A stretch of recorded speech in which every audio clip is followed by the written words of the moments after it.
बिस्मिल्लाहिर्रहमानिर्रहीम। अस्सलाम वालेकुम। मैं हूँ मारिया वासी, वेलकम करती हूँ अपने चैनल पर। तो सबसे पहले मैंने आज ले लिया है मैदा 1 कप। आज मैं बनाने लगी हूँ मैदे के स्नैक्स। तो थोड़ा सा इसके अंदर ऑयल डाल दिया है, आप चाहें तो घी भी डाल सकते हैं। 1 कप मैदे का इसको छान करके लिया है और थोड़ा सा नमक साथ ही डाल दिया है। तो जनाब उसके बाद थोड़ा सा हरा धनिया मैंने इसके अंदर डालना है अच्छी लुक के लिए। और फिर इसके अंदर थोड़ा थोड़ा पानी करके डाल के इसकी एक डो तैयार करेंगे। थोड़ी सी हार्ड डो हमने तैयार करनी है, तो ज़्यादा पतली डो इसकी नहीं बनानी है। तो बस पानी आपने जो है वो थोड़ा थोड़ा करके डालना है और नॉर्मल पानी डालना है, ज़्यादा ठंडा पानी भी नहीं और नीम गर्म पानी भी नहीं डालना। तो बस इस तरह इसको जो है डो बना करके थोड़ी देर इस तरह रखेंगे। तो बाद में इसको गूँधेंगे हम 10 मिनट के लिए, इसको रेस्ट के लिए रख देंगे, बाद में इसको गूँध लेंगे। तो 10 मिनट हो गए हैं।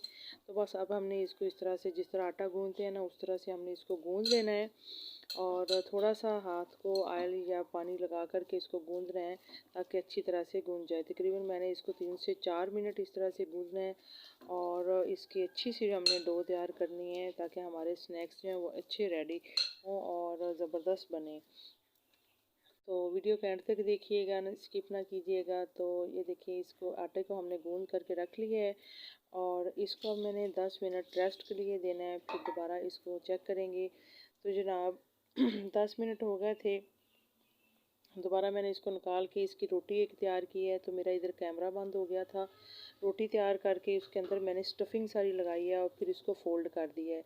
तो स्टफिंग जो है मैंने सारी वेजिटेबल जो है उसके अंदर मैंने डाल के आलू, बंद गोभी, दूसरी फूल गोभी, शिमला मिर्च और थोड़ा सा बेसन, नमक मिर्च डाल के इसकी मैंने स्टफिंग तैयार की है और इसके अंदर लगा ली थी। तो इस जगह पे मेरा कैमरा बंद हो गया था। तो बस इसको फोल्ड कर दिया है और इस तरह अब हमने नाइफ़ लेना है और इसकी मदद से इसको जो है कटिंग करनी है। दोनों साइडों से थोड़ा थोड़ा सा कट कर लेंगे और बाद में इसके बनाएंगे स्नैक्स बनाने हैं। और इस तरह से आपने थोड़ा सा छुरी को दबा करके जो है काटना है। अगर आप इसको थोड़ी देर के लिए फ्रीज़र में रख देंगे फिर ज़्यादा आसानी होगी कटिंग करने में, लेकिन मुझे थोड़ी सी जल्दी थी इसलिए मैंने इसको फ्रीज़र में नहीं रखा, तो मैं वैसे ही काट रही हूँ। तो बस इस तरह से हमने इसके स्नैक बनाने हैं। तो इस तरह पकड़ के इसको हाथ से फिर प्रेस कर लेना थोड़ा सा। तो जनाब हमारा एक स्नैक रेडी हो गया है और इसी तरह से मैं दूसरे स्नैक भी बनाऊंगी। तो ये आप माह रमज़ान का महीना आ रहा है तो आपने इस तरह के स्नैक्स जो बना करके फ्रीज़र में रख लें, 1 महीने के लिए पूरे फ्रीज़ करके रख लें। जब दिल करे उसको फ्राई करें और खाएं और इन्जॉय करें। तो बस इसी तरह से सारे स्नैक्स मैंने बना करके रेडी कर लिए हैं। तो ये आसानी के लिए ये होता है कि फ्रीज़र में रख लें तो ज़रा आसानी हो जाती है, तो बाद में इसको निकालें और फ्राई कर लें। अब मैंने ऑयल गर्म होने के लिए रख दिया है और थोड़ा सा मैंने इसके अंदर ड्रॉप डाल के देखा है तो काफ़ी हद तक जो ऑयल है वो गर्म हो गया है।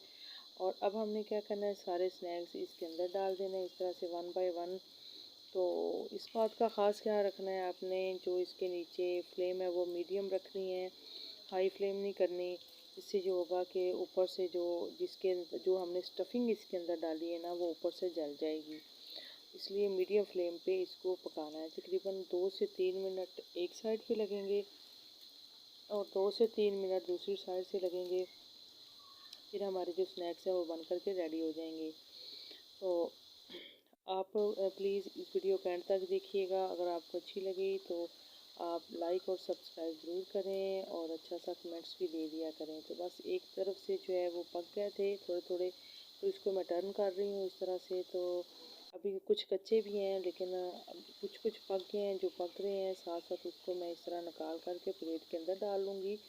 तो डिश आउट कर लेंगे। तो अभी सारे नहीं पके हैं, कुछ पक गए हैं और कुछ थोड़े से कच्चे हैं। तो इसको ज़्यादा जलाना नहीं है, अगर आप हाई फ्लेम करेंगे तो ये जल जाएंगे ऊपर से, फिर इसका जायका कड़वा कड़वा सा हो जाता है।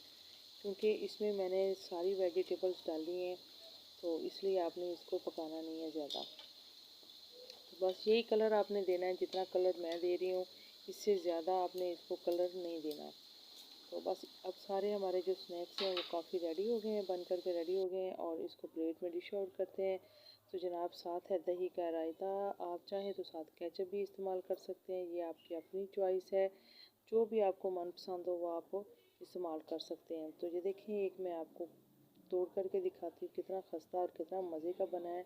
तो बहुत ही ज़बरदस्त इसकी जो है खुशबू आ रही है, पूरे घर में फैल की है। तो इसी के साथ ही मुझे इजाज़त दें। अपना बहुत सारा ख्याल रखिएगा। अल्लाह हाफिज़। Bye bye.